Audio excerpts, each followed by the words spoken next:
Growing up, I had dreams and aspirations, but always felt like the kid that didn't fit in. For the most part, I wasn't a bad kid, but when I made the transition into adulthood, I turned to the streets for guidance. This led to getting locked up in juvenile hall, doing time in CYA, and eventually a 120-month sentence in federal prison. I had a lot of time to think and reflect during my federal sentence, so I share with you what I learned, hoping I can positively influence someone else's life with Prison Talk. 916, getting down with another fresh out Prison Talk. You know, one thing you won't hear talked about in mainstream media is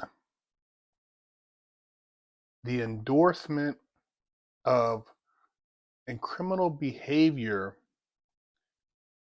which feeds into the private industry of prisons. Prison for profiteering. Prison as a business. Prison as a return on investment. Prison for profit. You're not going to hear any of those terms in mainstream media because they don't want to shed light on the psychology behind what you see going on in certain cities with the policy on crime. See, when you dive deep into Wackenhut, CCA, Unicor, Geo, these companies that are involved with prisons for profit, you'll realize that those companies need people to commit crimes in order for them to be profitable, in order to have cheap labor, in order to continue to get contracts from the state and the federal government so that they can get returns on their investment and provide dividends to stockholders. Now, people will say that's diabolical. Others will say it's ingenious. Some will say it's exploitive. Some will say just don't commit a crime. And you're right. Just don't commit a crime. But when you're tapped into understanding the psychology and the art of suggestion, convincing somebody to commit a crime is not as hard as you think. Take, for instance, California. Law AB 1333. If your home is invaded by a criminal looking to violate you, and in the process of protecting your family, you kill that intruder, you could be held accountable for murder. Now, that violates the federal constitution, where it gives you the right to be secure in person and the right to protect yourself. But think about the logic behind that. I think it was a councilman from Santa Monica who came up with that law that they presented to Sacramento to pass for the state of California. You mean to tell me that somebody's in your house and you're fearing for your life? You're to run away when you're in your own house in a panic mode, thinking about the first thing you want to do is make sure nobody in your family's killed. But if that person who's in there looking to violate you is killed in the process, you're liable. How crazy is that? How crazy is psychology is that? But better yet, that psychology indirectly attracts criminals to the state of California to commit crimes, knowing that there's a benefit in committing the crime in that state and having a liability against the homeowner who's trying to protect their lives. And in the process of those who do get caught and the people who do beat their cases for defending their family, they got criminals who are seriously violent criminals now being housed in the state of California, which adds to whatever fiscal budget they need to house these individuals who are at a more violent level of criminal behavior, which means they can get more money. See, it's ingenious, man. It's just like you think about the magnet. It's no different than when you had cities that said you can steal under $1,000 and you won't go to jail. There's no bail, so you can commit a crime, you'll get out. Those things attract people like flies on shit to an area to think like it's a straight come up. They're not prosecuting. That's a free for all. And once you start that floodgate, once you have that mentality and it's amplified, it's hard to pull that back, man.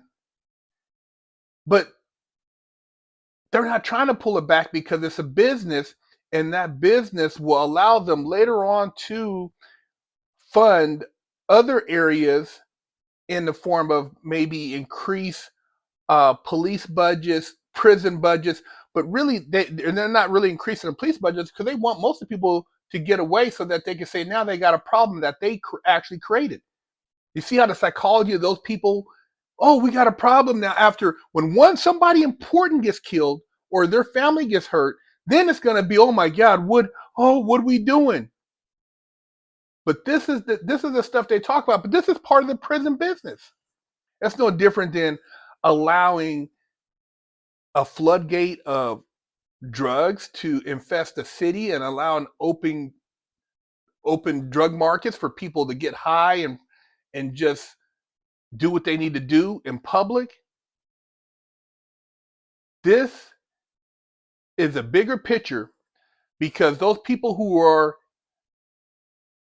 addicted to drugs or providing the drugs,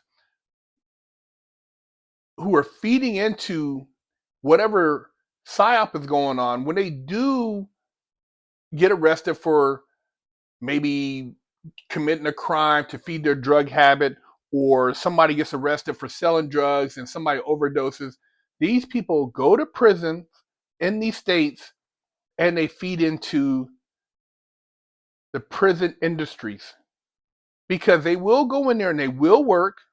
You got to have a job, and most of these people will be working in the factories, filling up bed space, providing a return on the stock investments. See, they do a 4 o'clock count. It's like an audit of bodies every day around the country.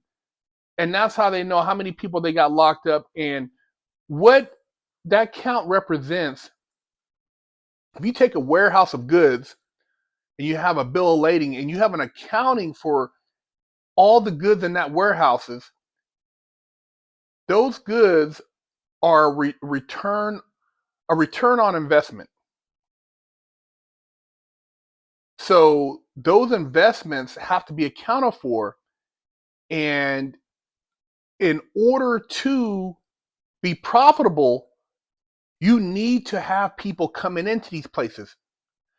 And I've told you about it before, whether it's a law like AB 1333 or showing these open drug markets in certain cities, or the fact that we're not arresting for this. These are what I call prison commercials.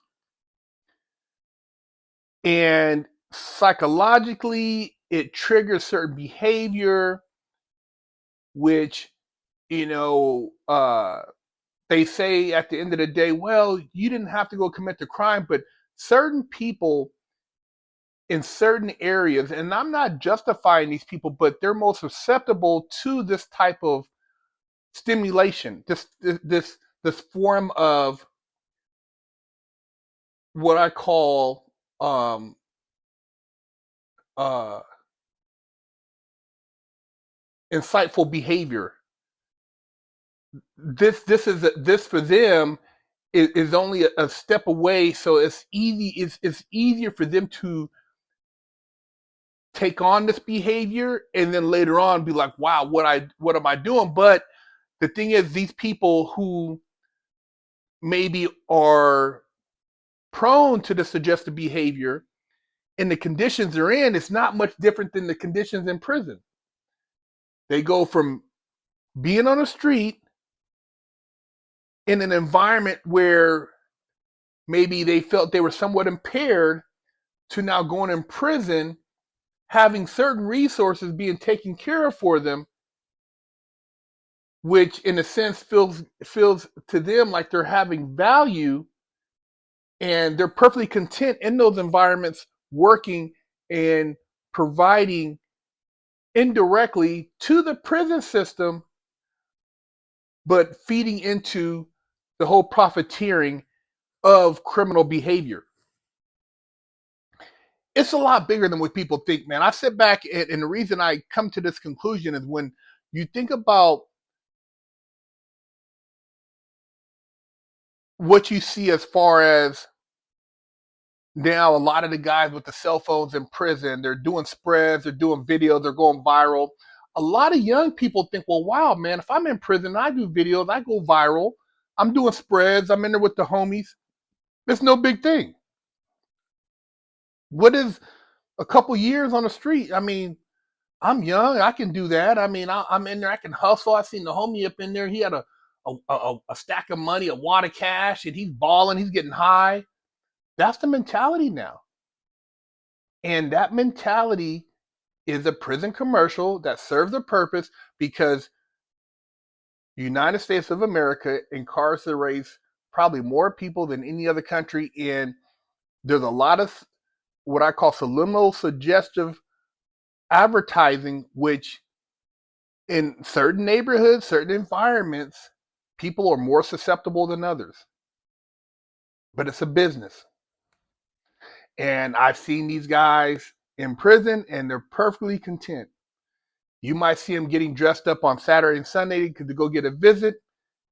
Kids are fatherless, families broken, mothers stressed out, wives going through it.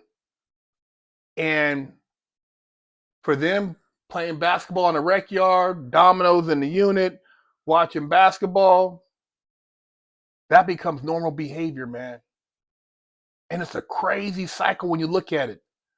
A man who was providing for his family, but got caught up in the psyop of criminal behavior, now has subjected himself to becoming a slave employee for the prison system.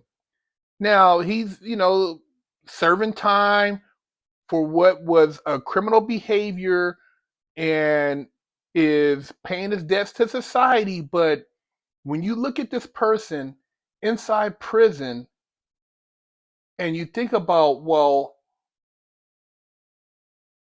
why is this person really in here? Were they really that much of a threat to society?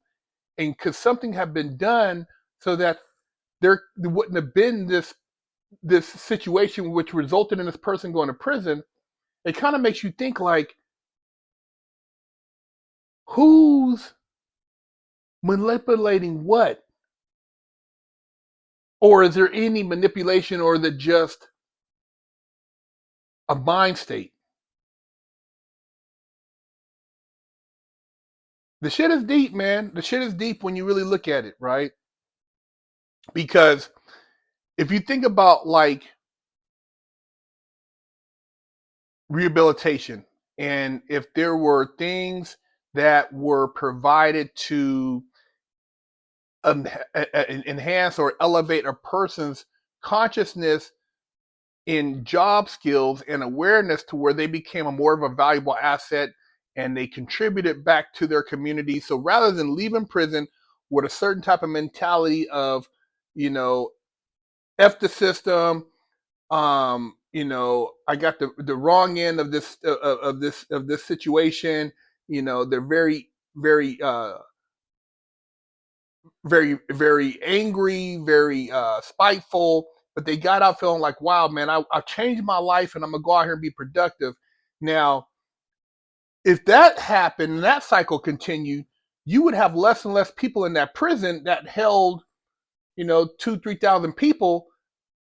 What job security would be in that particular facility? Where there would be no job security for the people that work there.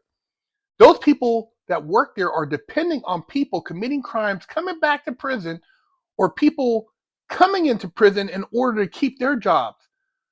So in all actuality, why would they want less crime on the street if it means they have no job security? So who lobbies for that? You see how this shit all feeds into each other? There are whole towns built around prisons. If these towns didn't have these prisons, there would be no Walmart, there'd be no Target, there'd be no grocery store, there'd be no hotels, there would be no commerce in those areas. There would be no housing developments because it's all there to house the people who all feed into the various prisons. And usually there's not just one prison. There's a level 4 or USP, there's a high medium, medium low, and there's a camp. And then those prisons also contract to house prisoners from other states and other places that have overflow. So then you have overflow from other states that are contracting bodies, warehousing goods.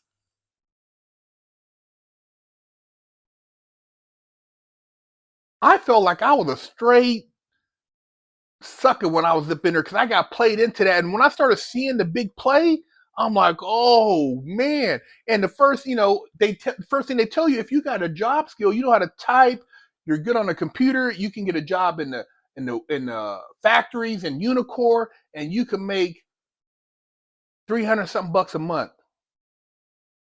You're like, man, and you got 10 years, 8 years, 20 years.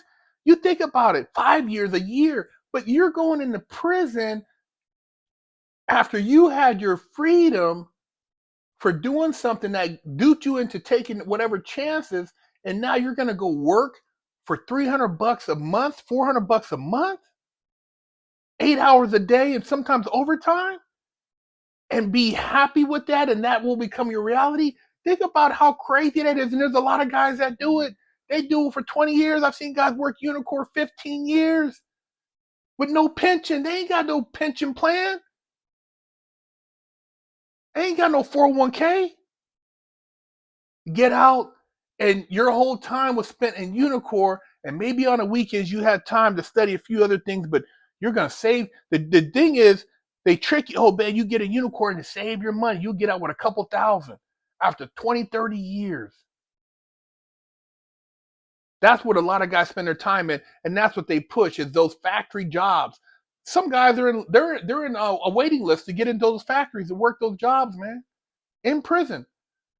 And those prison contracts are competing probably with contracts in India and Philippines and some of these other places, man.